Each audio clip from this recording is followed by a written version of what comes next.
Hey guys, my name's Justin and welcome to Hellsborough, where we care about the design behind designer luxury. And if you care too, make sure to subscribe. Side note, I'm feeling a little sick, so if I sound weird,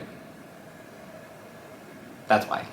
For today's video, I wanted to do another Battle Royale. At Hellsborough, this means pairing up different styles of luxury goods depending on the theme, and pitting them against each other round by round until one is left standing. This Battle Royale is going to be based on architectural bags. Architectural, see? Look how structured it is. I have a neck brace on. So when I say architectural, what I mean is that there is a visible structure to the bag, and that structure is actually what defines the bag, and how it looks and how it functions. So we have 8 bags in the competition today. We have the YSL Sac De Jour, Prada Cleo, the Givenchy Cut Out, Bottega Veneta Structure, the Bottega Veneta Mount, the Balenciaga Hourglass, Fendi Cookie, and the Margiela Snatched. Alright, we're starting with round 1. Round 1. Match 1. YSL Sac De Jour Versus Prada Cleo. Fight! So the first bag is the YSL Sac De Jour, and what I actually really appreciate about this bag is that it's a very simple bag. It's pretty much a tote bag. It's like a rectangle, but then when you turn it to the side, you get these accordion, gusset type things. I don't know what the names are. I'm not that smart.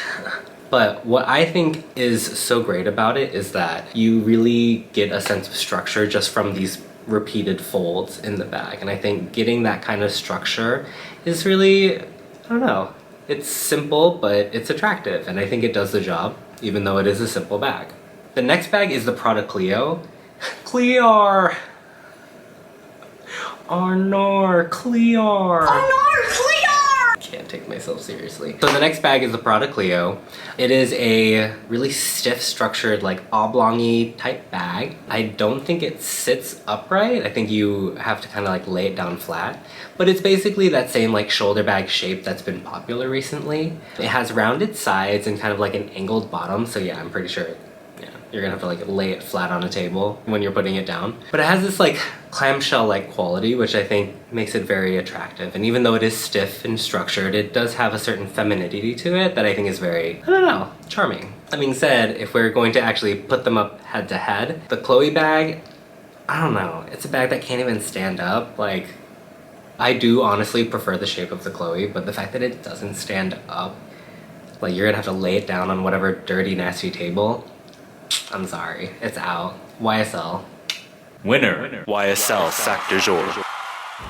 Round 1. Match 2. Givenchy Cut Out Versus Bottega Veneta Structure.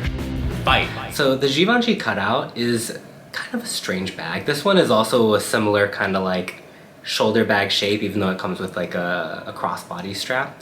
But it is basically, it has harsh triangular lines. And then the version that I'm gonna talk about today has a really chunky G chain. But what I love about this bag is that it does have, in general, a very basic kind of shoulder bag look to it. But then because of the harsh angles, the harsh lines, and this chunky hardware, it creates this sort of dance between masculine, feminine. And I think that design is really, I don't know, it's quite beautiful. And then the other bag is the Bottega Veneta Structure bag, which is basically a clutch. Oh, a bag called Structure for an architectural bag Battle Royale. Who would have thought? Ugh. But I do think it's important to note that just because something's named something doesn't mean it's necessarily going to match that description. However, the Bottega Veneta Structure bag does do that. So it is a clutch, but then you can see the wire, the frame of it, it does curl around, and it basically is just a flat pouch using the Interaccio leather weaving technique. But because the structure of the bag kind of wraps around itself, I think it adds a lot more interest. It adds a kind of humanistic approach to it, and I think that honestly is far more interesting than just creating an interesting shape of a bag. So for me, right now, the Bottega Veneta. Winner. Bottega Veneta Structure. That's the one. Round 1. Match 3. Bottega Veneta Mount Versus. Balenciaga Hourglass. Fight. So this next bag is actually also another Bottega Veneta bag. So this is the Bottega Veneta Mount. And what's interesting about this bag is that the handle is actually made out of wood. If you take a look at the side of the bag, that handle runs along the side. And this, when I say an architectural bag, this is probably the poster child for what that is. You're seeing that this structure of this hard material, wood in this case, is creating the shape of this bag, and I think it's beautiful. It comes with this really chunky gold chain, which isn't my favorite, but still the fact that they've used wood in a bag I think is really fun. I don't know, but it's something that's, there's a certain amount of novelty to it, but I definitely appreciate it, and I think it is a beautiful bag. And then going up against that is the Balenciaga Hourglass. And for me, I love Balenciaga, and I love the Hourglass. I only have a medium, but from what I've experienced with the medium, I love how, like, the stiffness of the material, whether it's this canvas version, like coated canvas version, or whatever kind of stiff leather that they use, it creates this architecture that like lifts the bag up because of that like bottom being rounded like that. And I think that on its own is so charming. I think it would be cute if they added like little metal feet on the edges where the bag gets sat down. But I understand why they don't. I think it doesn't make the bag any worse because it doesn't have it. Okay, so I might be biased, but I have to say the Balenciaga Hourglass, that's the winner. Like, ding ding ding, winner. Winner. Balenciaga Hourglass. Sorry. Round 1. Match 4. Fendi Cookie. Versus. Margiela Snatched. Fight. Alright, last of the first round. So the Fendi Cookie is quite an interesting bag. I saw it for the first time in person last week, but it's basically like this big, and it's like, if you ask me like what it looks like a gondola. Like, it kind of reminds me of like It's a Small World, like gondolas in Venice, like the little cartoon version of it. I think it's cute. It is basically just like two like moons stuck together with like another piece of leather to give it like a three-dimensional shape, but I think it's cute. I love it, and the size of it I think is perfect because it is such a bold shape. To do anything bigger than that I think would be kind of like strange. And then we have the Margiela Snatched. So the Snatched bag is kind of like, think of it like a deconstructed kind of clutch. It's putting together all the parts of a handbag, taking them apart, and then putting them back together again.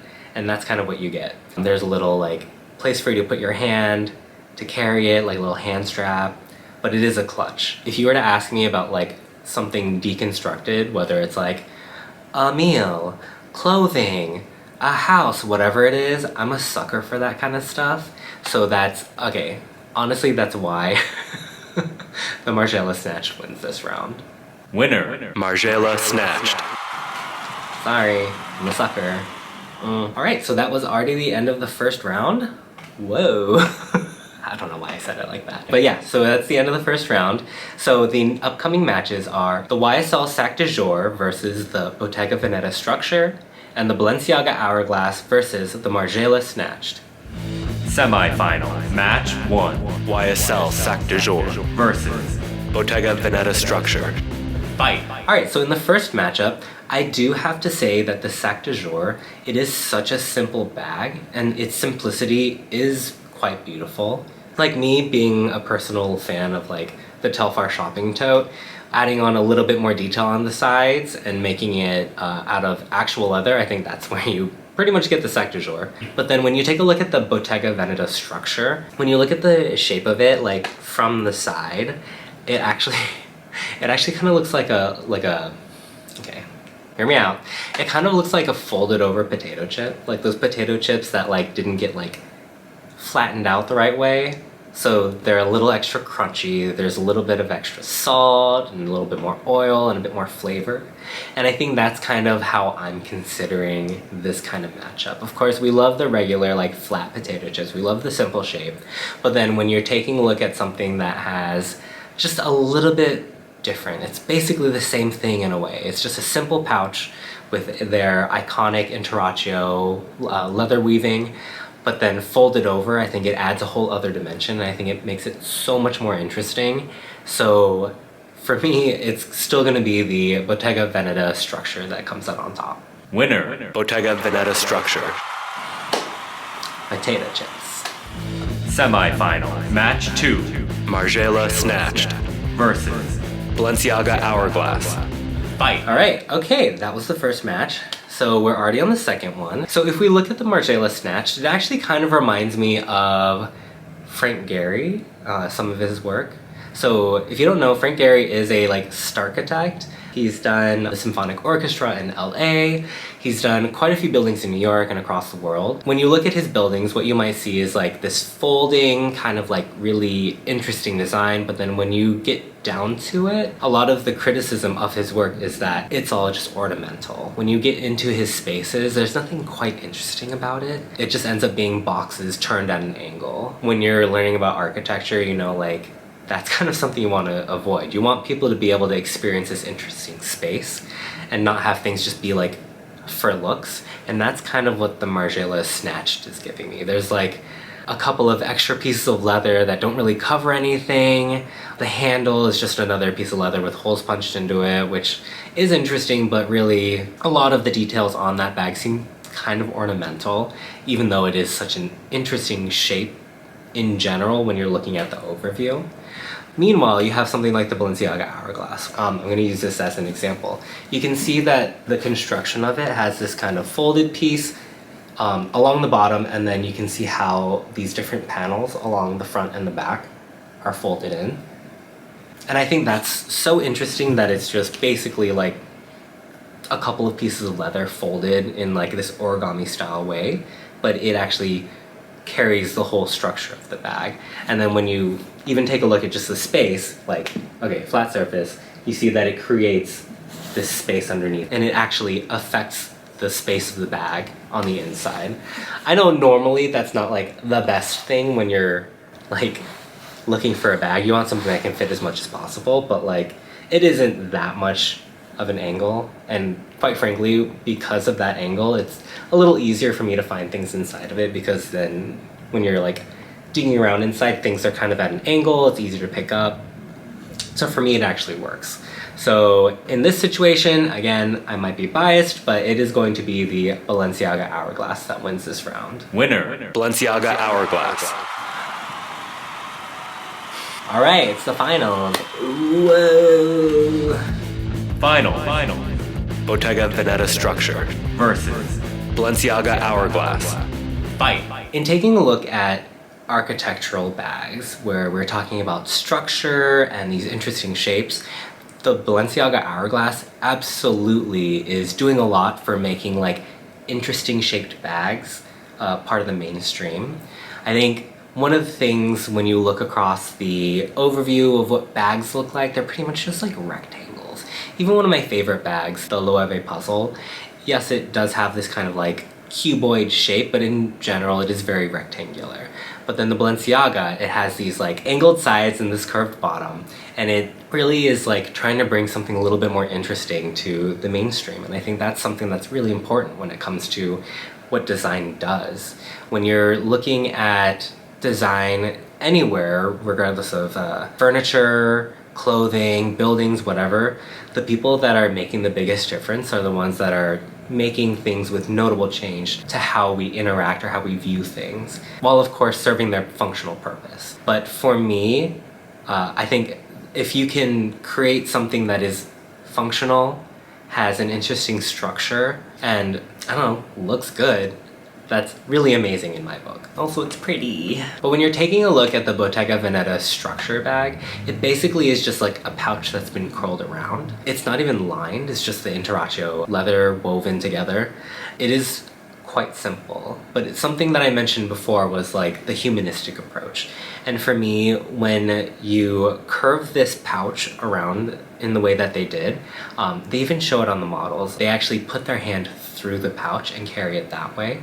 Having that kind of regard for that kind of human scale, that humanistic approach when it comes to designed goods, I think is something that a lot of people don't necessarily think about when they're designing things for people, which I know sounds insane, but it's true. We've seen so many beautiful bags, beautiful pieces of furniture, but they're completely unusable just because they're not comfortable. I actually have a bag review of the Hourglass bag, but it's not one of my most comfortable bags. That being said, looking at this structure bag, of course there's not a strap, but the fact that you can envelop your arm, wrist, hand with it, and then like kind of just like grasp it from the inside out, I think is so interesting. And while sure, you're still carrying something, it adds this kind of like human factor to it. And for me, that is kind of like the end all be all when it comes to design, right? Like design should be to fulfill people's needs and to be something that interacts with the human form. So for me, I guess that means that the Bottega Veneta structure bag is the winner. Champion. Bottega Veneta structure. That honestly is a little bit of a surprise for me. I wouldn't say Bottega Veneta is my favorite brand out there, but I do honestly appreciate anytime there's that sort of like human aspect brought into design, because I don't know, if you're not designing for people, who you're designing for. That being said, I don't know, I feel bad for my Hourglass bag because I was kind of like cheering for it. I mean, I'm not allowed to bet since I'm the one who's like deciding, but I'm a little like sad. Anyways, let me know if you think that that's the right bag that should have won, or if you thought that the rightful heir to the throne is the Hourglass or any of the other ones. Or let me know if I completely missed out on any other bags, because I'm sure I did. But yeah, let me know in the comments below. I love to hear what you guys think. But that's the video for today. If you like this video, make sure to like and subscribe. It lets me know that you like this kind of content and that you too care about the design behind designer luxury. Until next time, this was fighting.